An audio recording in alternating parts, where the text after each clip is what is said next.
பார்த்துக் கொண்டிருப்பது 24 நியூஸ் தமிழ். தமிழக வெற்றி கழகத்தின் கொடியேற்றும் நிகழ்ச்சி. திண்டுக்கல் மாவட்டம் மலைகளின் இளவரசி என அழைக்கப்படும் கொடைக்கானலில் நடிகரும் தமிழக வெற்றி கழகத்தின் தலைவருமான விஜய் அவர்களின் ஆணைக்கிணங்க கொடைக்கானல் நகரத்தில் தமிழக வெற்றி கழகத்தின் கொடைக்கானல் மற்றும் மேல்மலை கிராமங்களில் உள்ள கட்சியின் பொறுப்பாளர்கள், தொண்டர்கள் அனைவரும் ஒன்றிணைந்து கொடைக்கானல் பேருந்து நிலையத்திலிருந்து அண்ணா சாலை வரை இசைகள் முழங்க ஊர்வலமாக தமிழக வெற்றி கழகத்தின் கொடி எடுத்து வரப்பட்டது.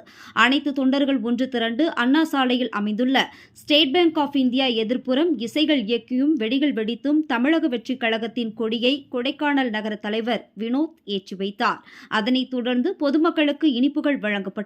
கொடைக்கானல் நகர தலைவர் வினோத் மற்றும் நகர செயலாளர் சசி அவர்கள் தலைமையில் நடைபெற்றது. இதில் பொதுமக்கள் மற்றும் நடிகர் விஜயின் ரசிகர்கள் புகைப்படம் எடுத்து வாழ்த்துக்களை தெரிவித்தனர்.